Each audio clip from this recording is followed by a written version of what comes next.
The boardroom will come to order. We are now holding our monthly meeting for KJSM Management. Our first item for discussion is that our company would like to apply for the Malcolm Baldrige Award. Well, what exactly is the Malcolm Baldrige Award and who is he?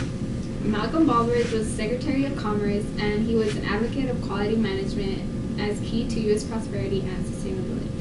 And the purpose of the award was to amend the Stevenson-Weidler Technology Innovation Act of 1980. And it was to establish the Malcolm Baldrige National Quality Award with the objective of encouraging American businesses and other organizations to practice effective quality control and the provision of their goods and services. Goals of the award were to enhance competitiveness of U.S. businesses, encourage quality control, establish criteria for evaluating quality, identify and recognize role model businesses, and disseminate and share best practices. Okay, so this was the award established in 1987, named in honor of Malcolm Baldrige, and is to enhance the competitiveness of U.S. businesses. That is correct. All right, so what kind of companies get the award, and is our company eligible? That's a really good question. There are actually 6 different sectors of types of businesses that can apply for this award. These sectors are manufacturing, small business, healthcare, education, not-for-profit, and service. The award also has eligibility requirements that the business must be headquartered in the United States, a minimum of 1 year existence. The organization must allow all the Baldrige Group to examine all functions, meet the 7 criteria for performance excellence, and report at the Quest for Excellence conference. Right, as Joe mentioned, there are 7 key points that businesses must have in order to be eligible. They're leadership, strategic planning, customer market focus, human resources, process management, business results, and measurement analysis and knowledge management. So now that we covered that, do we actually know of any companies who have actually won this award? Yes, actually. Cadillac is an example of one, and there even have been quite a few recipients here in Texas. Some of these being Texas Instruments Incorporated, a manufacturing company, Verizon as a service company, K&N Management being a small business, and Hill Country Memorial Hospital with healthcare. Actually, only 26 states have been recipients, and Texas being the one with the most. Out of 102 awards, Texas organizations have received 17. Yeah, so as Joe was saying, Hill Country Memorial Hospital in Fredericksburg received the Malcolm Baldrige Award in 2014. They have several outstanding achievements and recognitions, including being named one of the top 100 hospitals for 3 consecutive years. They outperformed every hospital in Texas for the value-based purchasing. They were ranked in the national top 10 of employee satisfaction and engagement scores, and demonstrated significant improvement in financial performance throughout the years of 2010 through 2013.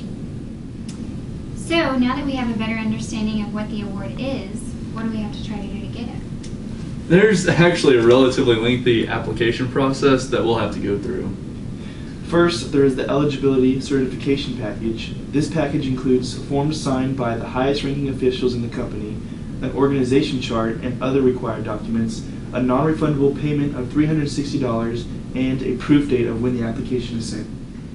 The next step is the award application package. This process actually takes a large amount of time. First-time applicants have reported to spend an average of 100 hours completing the package.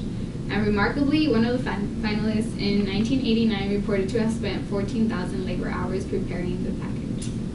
I can believe that. The application itself has multiple different requirements and sections. In our application, we will include information on all of our organization's units. And then the examiners base their evaluation solely on the information that we provide in the application. Our award application would have to include a blank cover page, a title page, label dividers for the sections, a table of contents, the eligibility form, and organization charts. And then we will also have to include the application form, a glossary of terms and abbreviations, our organization profile, responses addressing all criteria items, a summary of the supplemental sections, a blank back cover page, and the supplemental sections. I also understand that there are a lot of costs involved. It says here, manufacturing and service companies are $71,000 plus an additional $50,000 to $60,000 per site visit. Small businesses are $41,000 plus an additional $30,000 to $35,000 per site visit. Education, 19 to 71,000 plus an additional 14 to 60,000 per site visit, while healthcare and nonprofits are around 41,000 plus an additional 30 to 35,000 per site visit. And then, despite those numbers, a 1989 award recipient, Xerox, had reported to have spent a total of $800,000 applying and preparing for the Malcolm Baldrige Award. So clearly there is a lot that goes into this application, but I'm curious, how would we as a company benefit from Well, if we get awarded, our company receives national recognition and we get a trophy. I do like trophies. There was also a 4-year study over Texas Malcolm Baldrige Award recipients. This study shows that the recipients experienced a 50% growth in net revenue, a 72% increase in sales, a 70% retention for top customers, and a 94% greater customer satisfaction. And despite whether or not we actually received the award, all companies receive a detailed feedback report identifying our strengths and opportunities for improvement. So now that we have a good understanding of what the Malcolm Baldrige Award is and how to apply, are we all in agreement that this is something we would want to do? Yeah. Yes, sir.